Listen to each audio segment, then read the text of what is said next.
जुड़ गए हैं। इसके अलावा पटना से रितेश हमारे साथ जुड़े हैं। आप दोनों के पास बारी बारी से आएंगे। दरअसल विकास आपके पास आना चाहेंगे। सबसे पहले जरा ये बताइए, मीटिंग हुई है, क्या बातें हुई हैं, क्या मुलाकातें हुई हैं? कल दरअसल पहले अरविंद केजरीवाल से मिले, वहां पर बॉडी लैंग्वेज दोनों नेताओं की काफी पॉजिटिव लग रही थी, लेकिन आज कांग्रेस के नेताओं से मिलने के बाद अभी अपडेट क्या है?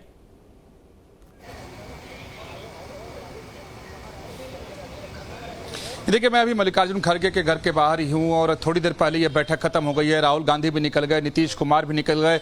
जब बैठक में नीतीश कुमार आ रहे थे तो उनके साथ संजय झा और ललन सिंह भी थे और 4:30 बजे ये बैठक खत्म हुई थी और लगभग कह सकते हैं कि 1.5 घंटे तक ये बैठक चली। और बैठक खत्म होने के बाद केसी वेणुगोपाल और संजय माफ करिएगा कि ललन सिंह आए और मीडिया से उन्होंने बात की और ज़्यादा उन्होंने कुछ नहीं बताया। कहा कि जो बातें लेकर के हम लोग आए थे बैठक में वो सारी बातें हो चुकी हैं और 2 दिनों के अंदर ये बता दिया जाएगा कि बैठक अगली कहां होगी और उसकी जगह कौन सा होगा और तारीख कौन सा होगा और कितने लोग और कितने नेताओं को उसमें आमंत्रित किया जाएगा। यानी बैठक में क्या मुद्दे थे, क्या एजेंडे थे, किन किन बातों पर चर्चा हुई, इस पर पर्दा ही रखा गया। सिर्फ इतना ही बयान मीडिया में आकर के ललन सिंह के द्वारा दिया गया कि वो 2 दिनों के बाद बता देंगे कि डेट कौन सा है और जगह कौन सा है और देश भर से कितने नेता उसमें शामिल होंगे। लेकिन ये जो बैठक है काफी महत्वपूर्ण और अहम बैठक मानी जा रही है, क्योंकि इसमें सीधी सी पहले तो था कि जो अगली बैठक होने वाली है नीतीश कुमार बुला रहे हैं तो उसको किस दिन बुलाया जाए, सभी नेताओं से वो डेट ले रहे हैं, टाइम फिक्स कर रहे हैं, साथ ही किन किन मुद्दों पर उसमें चर्चा होगी और कितने लोगों को उसमें आमंत्रित किया जाएगा। लेकिन सबसे बड़ी समस्या इस विपक्षी एकता को बनाने में मुझे लगता है कि यही आ रही है कि एक मंच पर सबको बुलाने की कोशिश तो नीतीश कुमार कर रहे हैं, लेकिन अभी तक वो कामयाब कितना हुए हैं, कितने लोग आएंगे, ये एक अहम मुद्दा है। और इसी मुद्दे पर यहाँ उनकी सबसे ज्यादा चर्चा हुई है। जो जानकारी हमें मिली है कि कितने लोग उस बैठक में आएंगे, कितने लोग उसमें शामिल होंगे। और सबसे बड़ी चुनौती अभी भी इस विपक्षी एकता में यही है कि आखिर नेता कौन है, किसके नेतृत्व में सारी पार्टियां इकट्ठी होंगी, क्योंकि यहां तमाम पार्टियां ऐसी हैं जो एक दूसरे के पीछे जाना नहीं चाहती हैं। अब ममता बनर्जी को आप देख लें, नवीन पटनायक को देख लें, वो कांग्रेस के नेतृत्व में आने को तैयार नहीं है। तो बहुत सारे दल ऐसे हैं जो नीतीश कुमार के नेतृत्व में आने को तैयार नहीं है। तो यहां मुझे लगता है कि नीतीश कुमार की अब कोशिश जो दिखाई दे रही है मेरे हिसाब से वो यही है कि वो चाहते हैं कि कांग्रेस आगे रहे, कि कम से कम कांग्रेस के पीछे अगर पार्टियां खड़ी होनी चाहे तो खड़ी हो जाए, क्योंकि नीतीश कुमार ये बयान दे चुके हैं कि कांग्रेस के बगैर इस जो विपक्षी एकता है और जो विकल्प की बात है वो पूरी नहीं हो सकती है। तो इसके लिए पूरे पसीने बहाए जा रहे हैं और नीतीश कुमार की कोशिश अपनी है और इस बैठक में वो कांग्रेस को संतुष्ट भी करने को उन्होंने कोशिश की है कि जो एकता बना रहे हैं वो सब फलीभूत होगा और वो लोग 2024 में बीजेपी को कर रहे तमाम नेताओं को पहले मुलाकात भी कर चुके थे। लग रहा था कि वाकई में एक तरह से रिंग तैयार हो रही है पूरे हिंदुस्तान के भीतर तमाम नेताओं के साथ भारतीय जनता पार्टी को साधने की या घेरने की।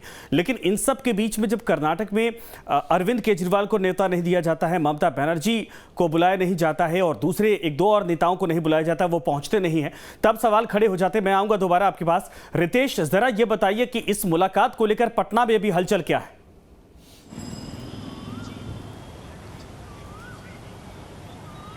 अब बिल्कुल पटना में राजनीतिक तौर पर हलचल काफ़ी तेज है, क्योंकि कल देखिए कि मुख्यमंत्री अरविंद केजरीवाल से नीतीश कुमार की मुलाकात होती है। आज उनकी मुलाकात राहुल गांधी और मल्लिकार्जुन खड़गे से हो रही है और 1.5 महीने में लगातार नीतीश कुमार विपक्षी एकता की गोलबंदी की गाड़ी को आगे बढ़ा रहे हैं। और विकास ने बिल्कुल सही कहा कि चलिए नीतीश कुमार विपक्षी एकता की मुहिम को आगे बढ़ा रहे हैं, लेकिन कर्नाटक चुनाव में जिस तरह से कांग्रेस का प्रदर्शन रहा है, कांग्रेस कहीं ना कहीं बैकफुट पर दिख रही थी।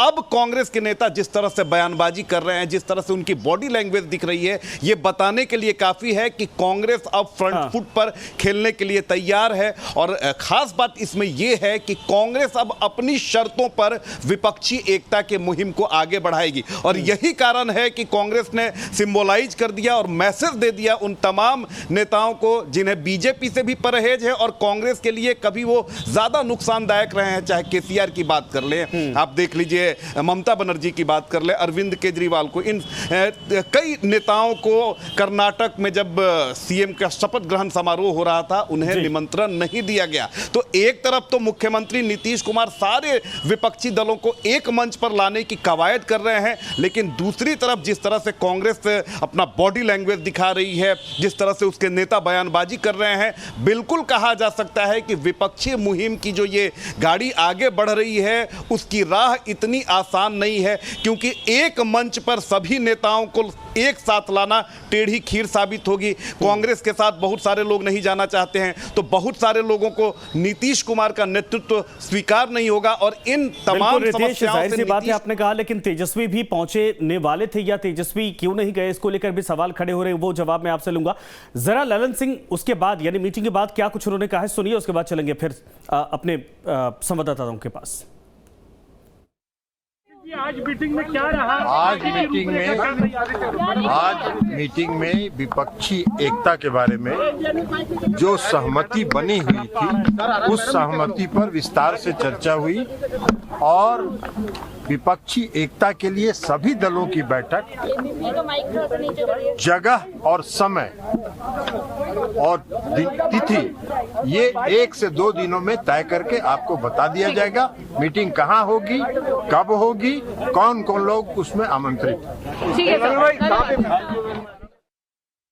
कहाँ होगी, कब होगी, कौन कौन आमंत्रित किए जाएंगे। विकास, जरा ये बताइए कि अभी जब ललन सिंह वहां पर पहुंचे थे, क्या लग रहा था कि कोई पॉजिटिव मैसेज वहां से मिला है, या फिर जैसा कि रितेश बता रहे कि अब कांग्रेस पार्टी ने यह समझ लिया है कि कांग्रेस पार्टी 4 राज्यों में सत्ता में आ चुकी है और ऐसे में कांग्रेस को मौका मिल चुका है अपनी छतरी के नीचे सबको लाने का, यह संभव होता दिखाई दे रहा। दूसरा सवाल यह कि नीतीश कुमार, दरअसल तेजस्वी यादव इस मीटिंग में क्यों नहीं पहुंचे, क्योंकि तेजस्वी अमूमन हर बार नीतीश कुमार के साथ होते थे, आज दिखाई नहीं दिए।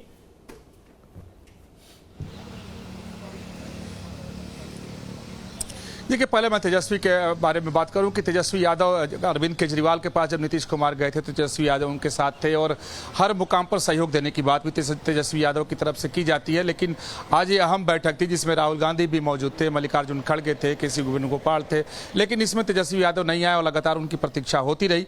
हालांकि आधिकारिक तौर पर तो जानकारी अभी भी नहीं दी गई है कि तेजस्वी यादव इसमें क्यों नहीं इस बैठक में आए, लेकिन जो जानकारी दी गई कि शायद उनकी तबीयत ठीक नहीं थी और कुछ वो परेशान थे अपने स्वास्थ्य को लेकर, इस वजह से वो नहीं आए। लेकिन जो भी हो, अगर स्वास्थ्य कारणों से नहीं आए हो तो अलग बात है, लेकिन इसके कई राजनीतिक मायने भी निकाले जाने लगे हैं, क्योंकि अब जो कांग्रेस कर्नाटक के बाद जो कांग्रेस के नेताओं के बयान है, उनका बॉडी लैंग्वेज है, जो आत्मविश्वास है, वो बिल्कुल अलग है जो पहले था कर्नाटक विधानसभा चुनाव के पहले। अब कांग्रेस ये नहीं चाहती है कि अगर विपक्ष एक हो तो उसका श्रेय किसी और को जाए। कांग्रेस ये बिल्कुल अब नहीं चाहती है कि किसी और का मेहनत इसमें दिखाई दे, वो सिर्फ ये चाहती है कि अब ये दिखाई दे कि कांग्रेस ही नेता है, कांग्रेस के बगैर विपक्षी पार्टियां एक नहीं हो सकती और कांग्रेस ही एकमात्र विकल्प है। तो आज जब बैठक हुई, और अमूमन जब इस तरह की बैठकें होती हैं तो नीतीश कुमार, जो मेरा अपना अनुभव है कि बाहर निकलते हैं तो मीडिया से जरूर बात करते हैं, और आज जब वो निकले तो उनके गाड़ी के शीशे बंद थे, उनकी जगह पर ललन सिंह आए और उन्होंने महज 2 लाइन बोली और वो चले गए। तो मुझे ऐसा लगता है कि बेशक सभी मुद्दों पर चर्चा अंदर हुई होगी, लेकिन अब चूंकि कांग्रेस का आत्मविश्वास बदल चुका है, कांग्रेस की रणनीति बदल चुकी है, तो समीकरण भी बदलते हुए दिखाई दे रहे हैं। बिल्कुल सही, आपका धन्यवाद।